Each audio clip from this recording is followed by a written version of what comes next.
Hello and welcome to another day on Cornwall Pocket Farm. My name is Jenny and today I'm going to bring you along for the making of a waistcoat for my husband. He's been after a waistcoat for a little while now, and I did say that I would make him one. Well, last weekend it was his birthday and we also had a friend's wedding to go to, so I thought this would be the ideal opportunity. Now, I had a pattern, a sort of an old Burda pattern, it was an 80s pattern, I'm pretty certain, for a gentleman's waistcoat that I'd picked up in a charity shop ages ago, and I thought it would be the ideal base to start with. So I wanted to make a waistcoat that would fit him really nicely, because of course that's the wonderful thing about making your own clothes. You can make them so that they fit your shape perfectly. So I thought, he has actually previously had a waistcoat made for him. It was actually supposed to be tailored by this shop in Auckland, and it was dreadful. It was so bad, in fact, that he wouldn't wear it. He didn't wear this waistcoat. It was shockingly bad fit, actually, to be honest. It was yeah. Anyway, I won't mention the name of the shop, but yeah, it wasn't a good experience. So I thought, well, I can make him a waistcoat, and I can make him one that would fit perfectly, because I'll put the time and the effort into making sure that it's just right for him. Because I always think that if you have a garment that fits you really well, it shows your figure off to the best advantage. If something doesn't fit and it's pulling in a certain place, then that's the bit that draws your eye, and what you see is that it's too tight or baggy in a place or other that you really don't want attention drawn to. So the idea of making a waistcoat that would be tailored to his shape was that it would just be quite flattering. So with that in mind, I wanted to make the front sort of quite subdued and tailored and in a darker colour, because I had to do a sort of an FBA, a full belly adjustment, to sort of fit his form really well. So the front was all about being sort of sharp and tailored and in a dark fabric, and then the back was going to be all sort of like the party was in the back, you know, it was going to be all jolly and fun and exciting in the back. So what I did was I focused very much on the fitting of the garment, and I didn't include some of the details in the pattern that would take a bit of time, but I thought was not really necessary for this first version, which essentially was going to be a sort of a wearable toile. I mean, a very nice and very wearable toile, but I didn't want to spend time doing the welt pockets on the front, and there was a buckle detail in the back, and I didn't want to put the effort into all of those details for this first one. Now I've got it to a place where I'm really quite happy with it. The next version I will put in the welt pockets and the buckle and all of those types of things. So I made the toile out of my usual white curtain lining fabric, which really isn't that flattering, and I was unsure actually when I was filming this video whether there would be any footage of my husband. Now, he actually declined to be on the footage for the fitting point, where it was sort of trying to get the fit right, and of course that was in the very unflattering white curtain lining fabric. But he did agree to do the final reveal, as you will see if you watch this video to the end. So the pattern I'm going to use is this one. It's Burda 4052. I got this at a charity shop ages ago. And the styling and the shoulder pads on the jacket are a little bit sort of 80s in the width of them all. But the waistcoat is just a very sort of standard man's waistcoat. So this is perfect, but I'm going to have to do some alterations on it.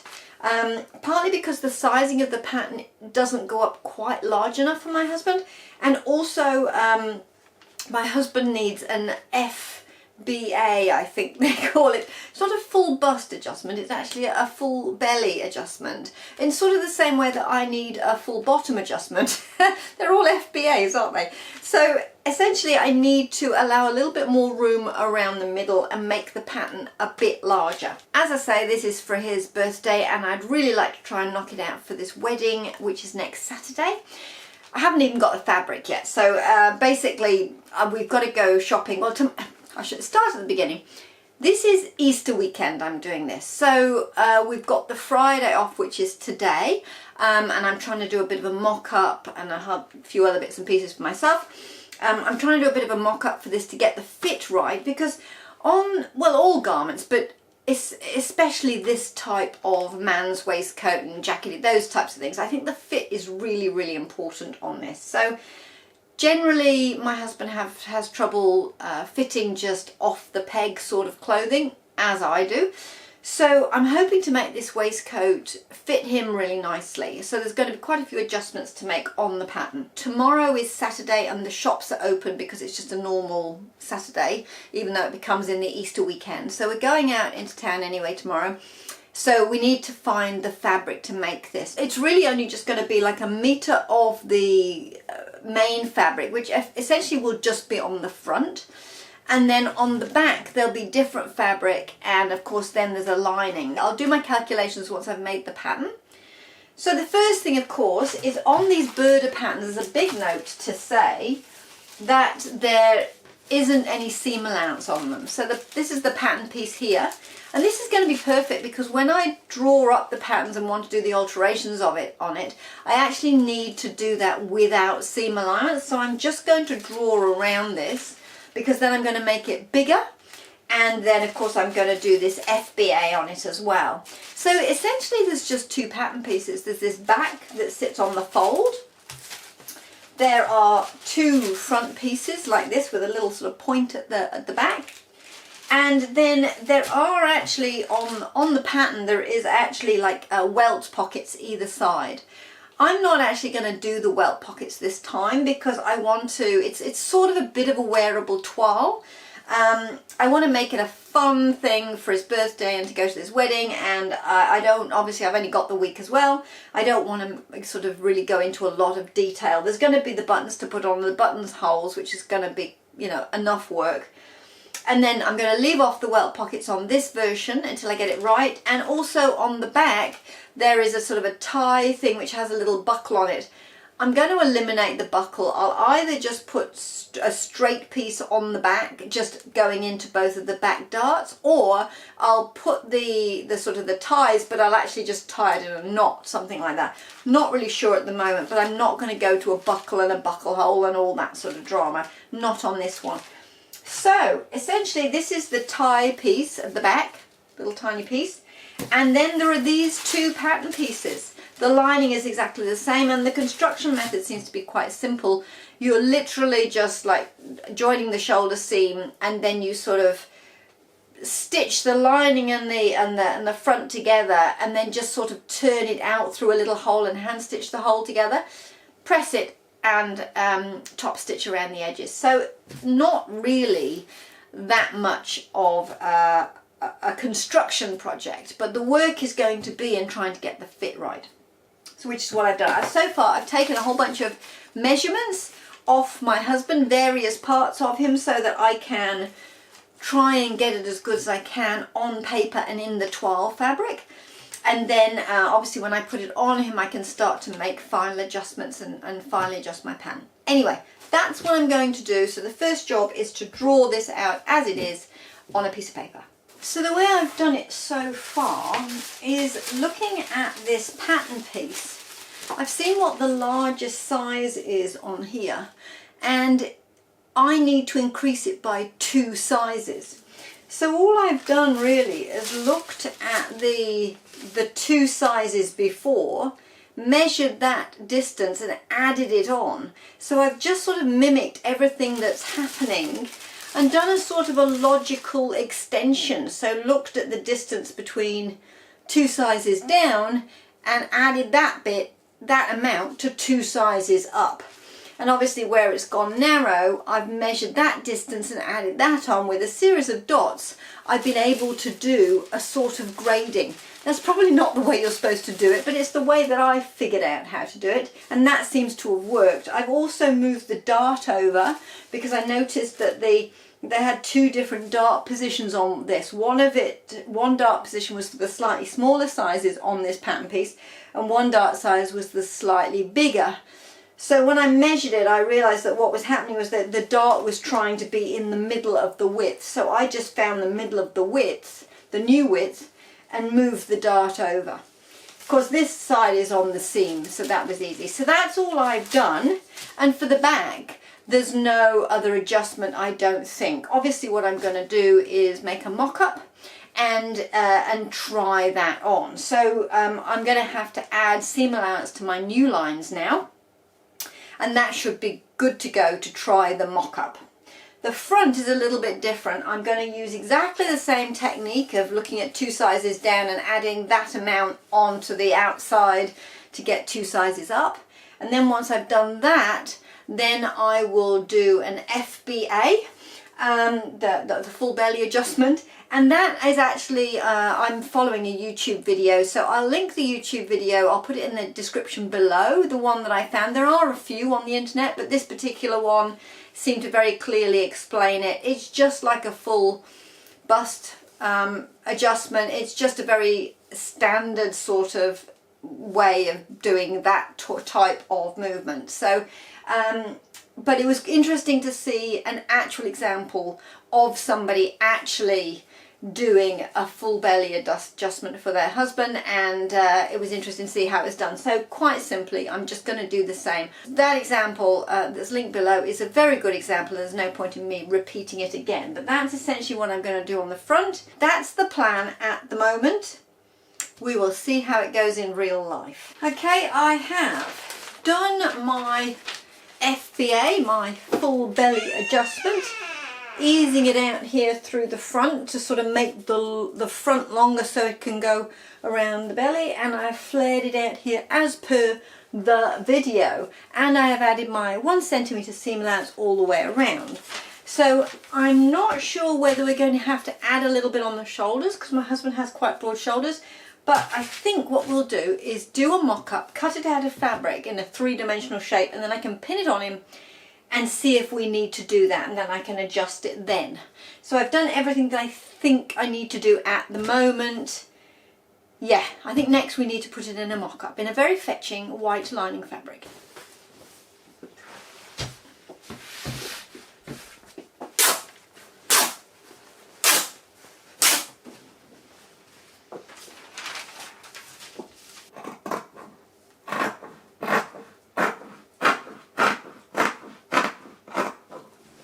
Okay,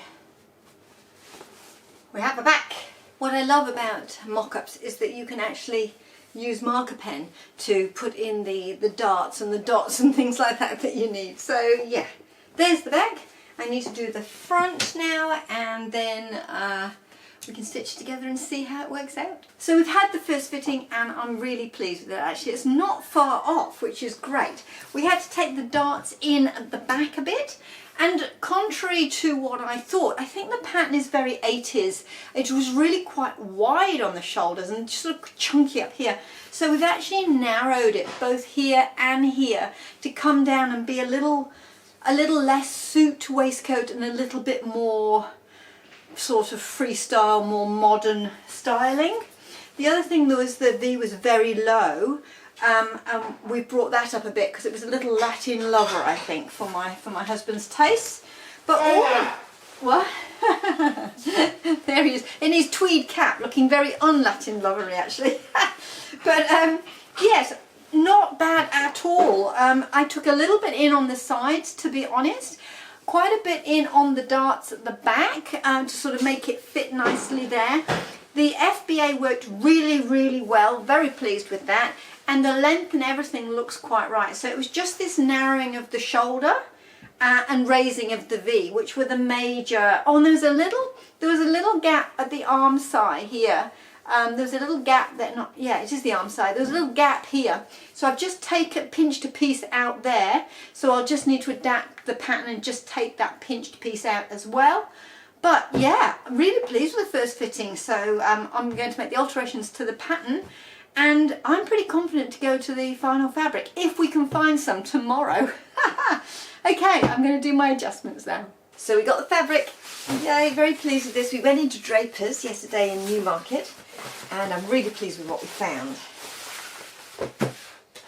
A lot of searching to find all these things to go together, but really pleased. So the first fabric that we found is this. It is a 100% wool LV suiting, so I don't know what that is. It's 160 wide, and there's 75 centimeters in length, and I got it for $14.50, so really pleased with that.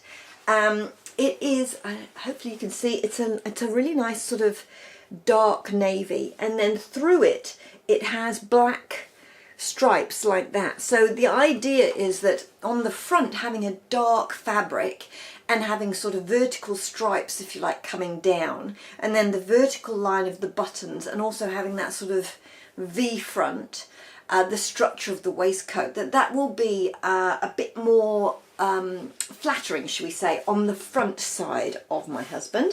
So obviously I did that, what was it called? What's the name of it?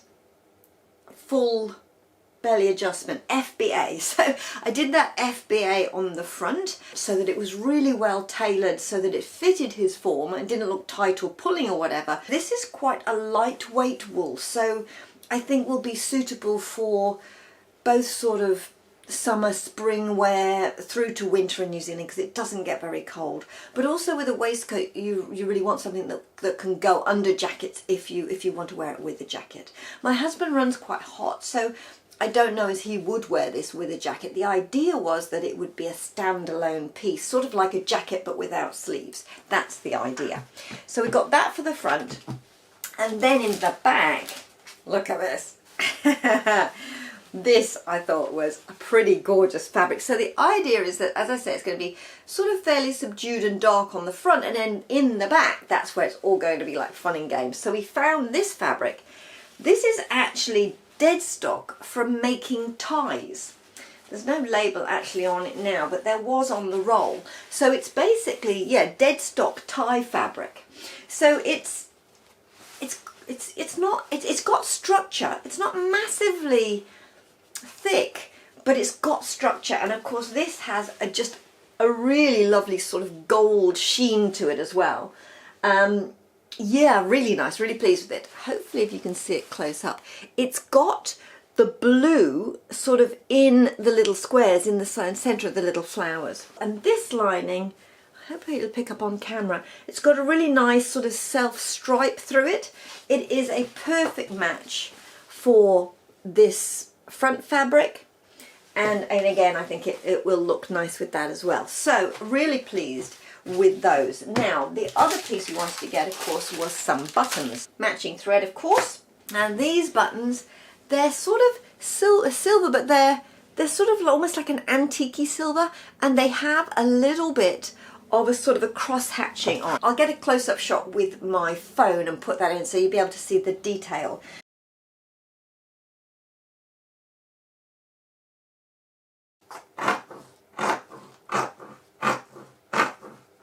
Well, very pleasingly, I've got the lining fabric out, and I've laid my pattern pieces on, and I can actually get them side by side with a little bit of a dropping one next to the other one. But this just means that I've got all this lining fabric left. So technically for future reference, I can easily get the lining for a full lining, 2 fronts and a back. I can get it in less than a metre, which is really good news. On with the pinning and cutting. Once I've done this, I will have got all of the pieces out. I like to batch cut, even though I've got 3 different fabric types here, and I could have cut the back and started on the back and all the rest of it. I've decided to cut it all out while I'm in sort of cutting mode in all the different fabrics. Then I will do all of the darts and the preparation type work, and then obviously I will put it together having all the pieces. Now I'm not going to finish the seams on this, even though 2 of the fabrics, or 3 of the fabrics actually, are incredibly frayy. I am not going to finish them because they are entirely inside, they're entirely internal. All of the seams are internal, and once I get it all the right way around, and I've sort of hand stitched the little point where you turn out all the bagging, I then top stitch all the way around all of the outside. So that will mean that all of my seams are inside, and then again top stitch to hold them down. So I don't think I'm going to finish any of these edges. I think it's extra work that I don't need to do. Now these fabrics are really fine. This sort of, well, the really dense tie fabric on the back was, yeah, really sort of fine, and obviously it's got that patterning which I don't want to pull the threads on. And then this lining fabric again is really fine. So I've got out my lace pins. I actually have various different pins. So this one is my lace pins. I have my glass headed pins, which are standard sewing pins. Then I have some really big glass headed pins which I use for chunky fabrics, like when I was doing the cushion covers for my little couch in the conservatory. I used my big chunky pins. And I also have a tin of random pins, which is ages and ages old, and those pins were from when I first started sewing years and years ago, and they're just a sort of a conglomeration of every sort of pin. For specific work I try and select the pins that are going to be right for the project. Anyway, that's my pin story. So following on from doing the darts, I joined the lining at the shoulder seams and the back and front, the outside fabric at the shoulder seams. And then what it has you do is basically put it back to back. I don't know if you can see, it's quite a thing, it's quite big, my sewing room. You then put basically face to face, and then you're supposed to stitch along the bottom, stitch all the way through the armholes, stitch all the way up the front and round the neck, just leaving the side seams not attached and open. So essentially I've just got, that's the sort of the back, those are the fronts, and I've just pinned it all together all the way around. Took huge amounts of pins, but I have pinned it all the way around. And the next, I mean, I've just draped it over my husband, and it sort of looks roughly right, but it's very difficult to see in this interesting construction, because I will do all this stitching and then apparently I turn it out through the side seams. I'm hoping it works once I get it all stitched. That's what the instructions say. They say to turn it inside out through these side seams that are left open. I can sort of see how that's going to work, I think. Yeah. And then and then once I've done that, I then do this interesting sort of sewing the side seams, not catching the lining. Then on the inside you hand stitch the two linings closed. So that's the next thing. It's very difficult to sort of tell if I've got it right. So you go from basic pieces and just joining at the shoulder seams to ta-da, the entire thing is made. So, well, mostly, you know. So I'm just going to trust the instructions.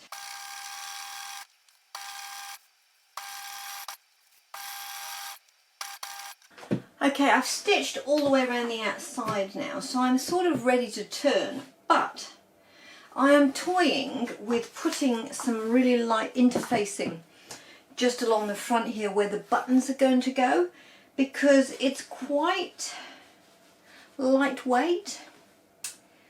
And I could just put some iron-on interfacing through here, and then when I turn it, obviously it'll be on the wrong side. I think I might do that. I'll put the waistcoat on Audrey for the time being. It's a bit big. But I'm just going to hang it there.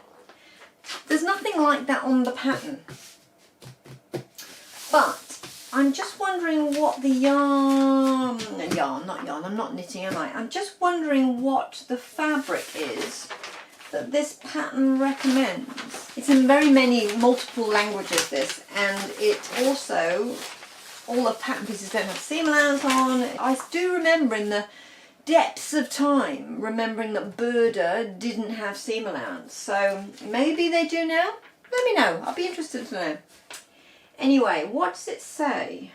Here we go, recommended fabrics: lightweight wools, gabardine, linen, seersucker, and View C waistcoat. Also special effects fabrics. I think the back fabric I've used is a special effect fabric. So they're pretty lightweight, are they? But I am really quite surprised there isn't any interfacing. fusible interfaces. So they've used fusible interfacing on AB.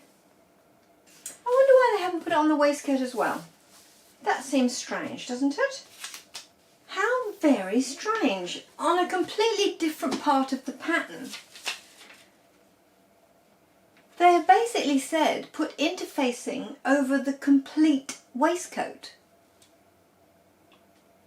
But when I'm actually looking at the waistcoat construction method,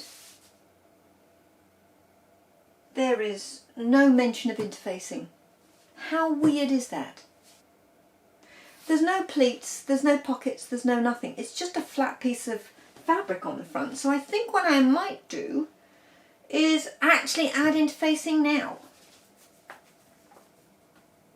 Because generally I try and take the interfacing, I don't put it into the seam lines because it makes the seams very bulky. So usually I will cut the interfacing short of the seam lines anyway. So there is really nothing to stop me putting the interfacing on now, even though it is all stitched together. Maybe I should have read the pattern right from the beginning through all of the ABs and making the jackets and all the rest of it.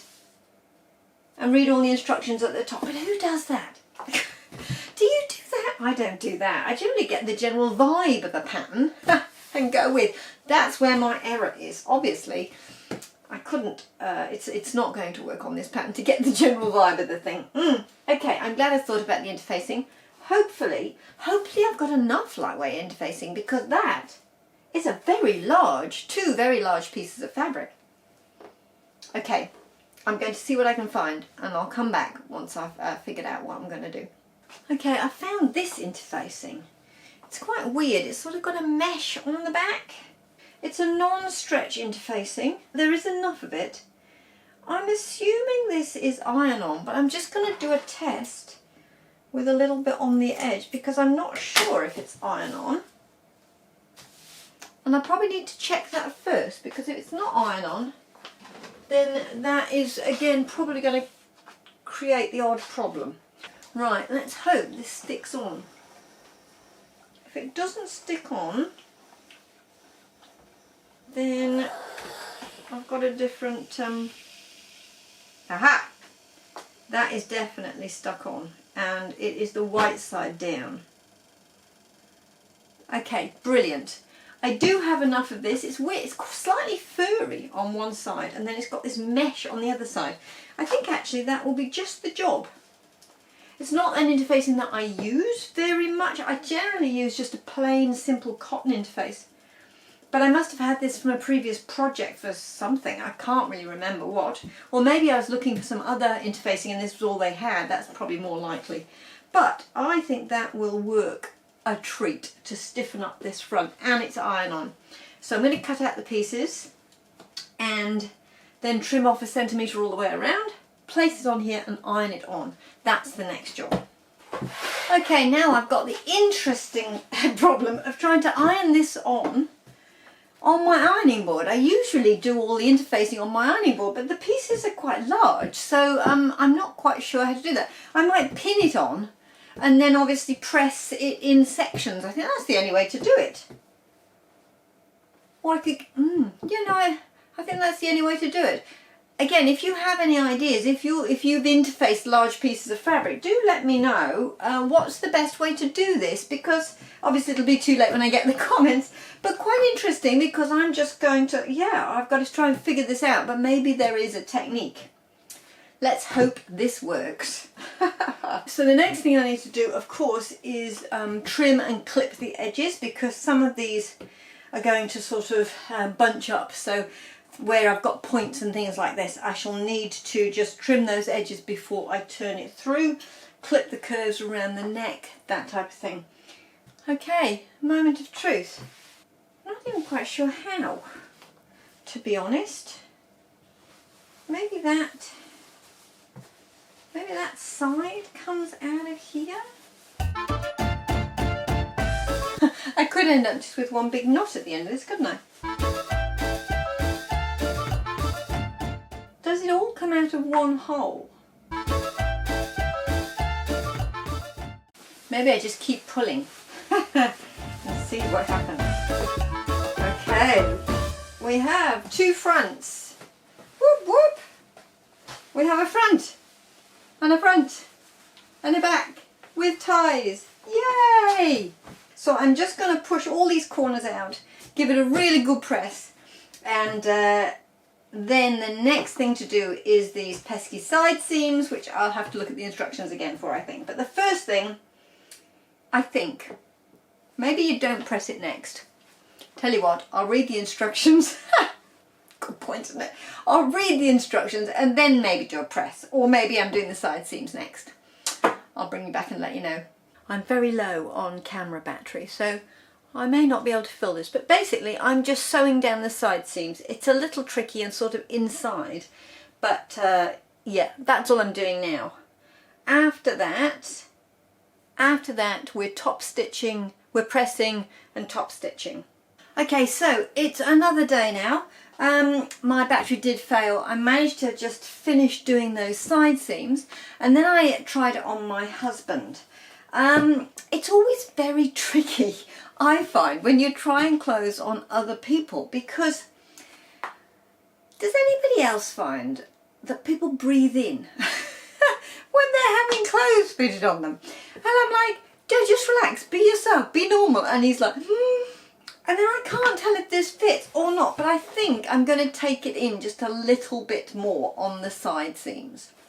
And then I just have to breathe in the whole time, won't he? The next job is going to be to get all the seams out in the as far as they can, press them, try and get all the, you see how these edges are all sort of buckly in at the moment. I need to get those really sharp like that, and then sort of press it all so it's looking really good. And then I need to do a top stitch. I'm not quite sure about top stitch yet, because I always find top stitches are a bit tricky. You need to sort of do a little bit of testing. So I've got some of the lining fabric and I've got some of the main fabric, and I'm going to just make a false seam and do a couple of tests just to see how far in I like the look of it. Sometimes it looks really good if you do it right to the close to the edge. So I did this one about 2 millimeters in from the edge. It's okay on a tie, but I think it might make it look a little cheap on the finished thing. I think it might need to come in a little bit, maybe more like 5 mil. So I'm going to do a few tests to work out how far in I need the top stitching. And then the other thing I'm going to do is change my top thread when I come to this back bit, because this is such a different colour. If I top stitch with navy on here, it's really going to show, and I don't think it's going to look nice. The insides, of course, are navy all round, so I'm going to put navy on the top and navy on the bottom, and then when I come to do the seams on here, I'm just going to replace the top thread with the beige, that brown colour that I used for the ties. Okay, that's the next plan. Redo the seam, and then there'll be a lot of pressing and fiddling around trying to get all the edges sharp, which won't be interesting, so I'll bring you back when I've done that bit. I've pressed it all and it's come out really nicely. I'm pleased with the way it's looking. It's really looking very sharp now. It's hanging really nicely, so it's not as sort of bubbly anymore. It's looking really lovely. The pressing has worked a treat, and I've got the points all nice and sharp and all that, which looks really good, I think. So pleased with that. The thing now is top stitching. I've done that one there at a wider sort of 8 mil, and then I've done this one over here at a narrower sort of maybe 3 or 4 mil.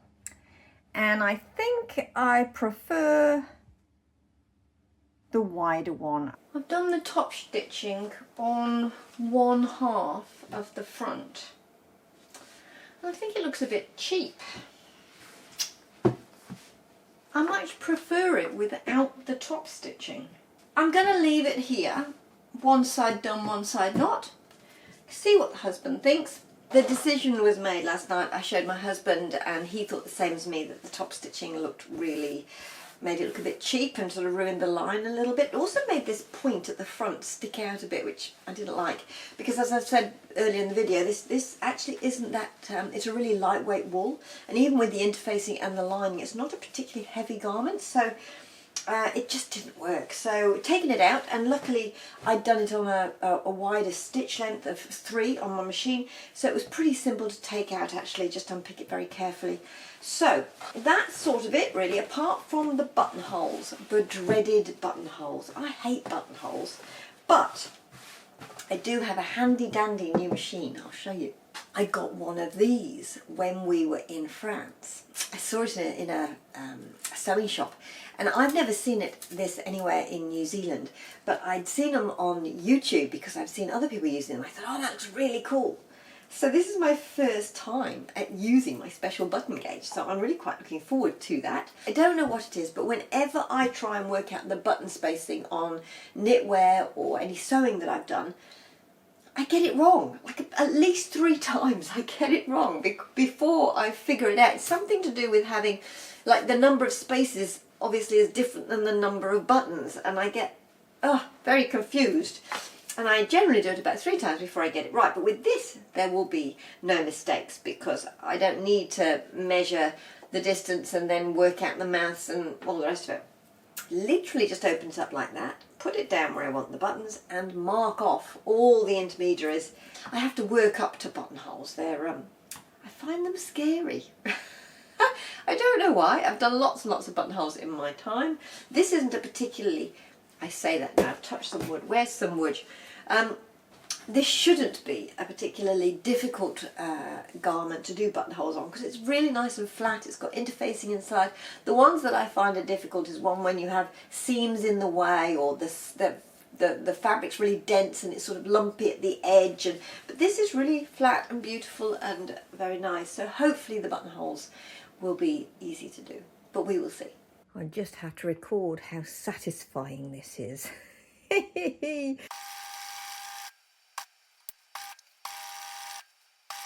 We have all 6 buttons done. Yay! It's finished. I'm really pleased. I've just sewn all the buttons on. We've got those nice silver buttons, remember? So that's looking really sharp. And on the back, I actually did a bit of YouTubing and worked out how to do a bow tie. I would make an adjustment next time, because there's a little bit of sort of gaping here.